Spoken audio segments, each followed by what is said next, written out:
আসসালামু আলাইকুম। আশা করি আপনারা সকলে ভালো আছেন। আজ আমি আপনাদের জন্য নিয়ে এসেছি গরুর মাংসের বালাচাও। মাছের বালাচাও তো আপনারা অনেক খেয়েছেন, এবার দেখাবো গরুর মাংসের বালাচাও। বানানো একদম সহজ আর খেতে তো মাশাআল্লাহ। এজন্য এখানে আমি হাড় ছাড়া চর্বি ছাড়া কিছু মাংস একদম ছোট ছোট টুকরো করে কেটে নিয়েছি। এবার দিয়ে দিচ্ছি হাফ চামচ লবণ আর হাফ চামচ আদা বাটা, রসুন বাটা আর জিরে বাটা।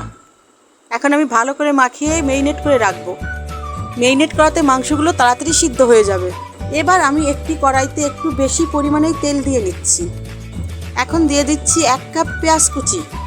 চুলার আঁচ মিডিয়ামে রেখে লাল না হওয়া পর্যন্ত ভালো করে ভেজে নেব। এখানে আমি সামান্য একটু লবণও দিয়েছি। ভিডিওটি স্কিপ হয়ে গেছে। এখন আমার পেঁয়াজ বেরেস্তা হয়ে গেছে, দেখুন কি সুন্দর সোনালি কালার হয়েছে। এবার আমি পেঁয়াজ বেরেস্তাগুলোকে উঠিয়ে নিচ্ছি। এবার ওই তেলের মধ্যে দিয়ে দিচ্ছি রসুন কুচি। রসুন কুচিও নেড়ে চেড়ে গোল্ডেন কালার না হওয়া পর্যন্ত ভেজে নেব। দেখুন রসুনের কালারও চেঞ্জ হয়ে গেছে, আমার রসুন ভাজাটা হয়ে গেছে। এখন আমি রসুন ভাজা তুলে নেব।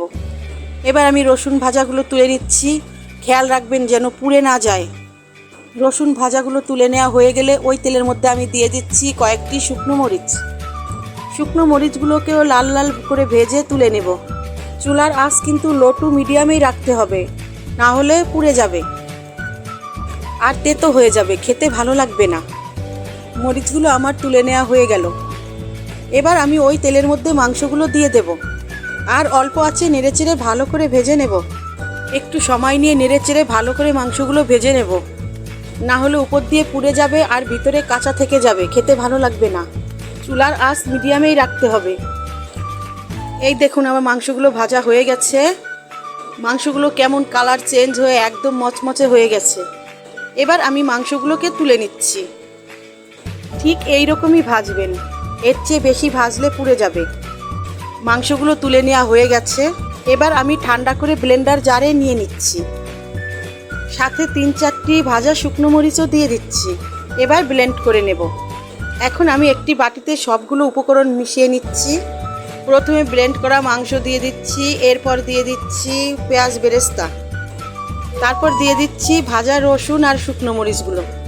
এবার আমি কিছু মশলা অ্যাড করব।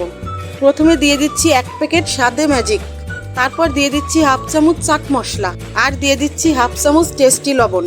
এটি অপশনাল, পছন্দ না হলে স্কিপ করতে পারেন। এবার আমি ভালো করে মিশিয়ে নিচ্ছি। ভালো করে মিশালেই হয়ে গেল গরুর মাংসের বালাচাও। দেখুন কত সুন্দর হয়েছে কালার, আর খেতেও মাশাআল্লাহ। আমার ভিডিওটি ভালো লাগলে অবশ্যই লাইক, কমেন্ট আর শেয়ার করবেন আর সাবস্ক্রাইব করে আমার সাথে থাকবেন। আল্লাহ হাফেজ।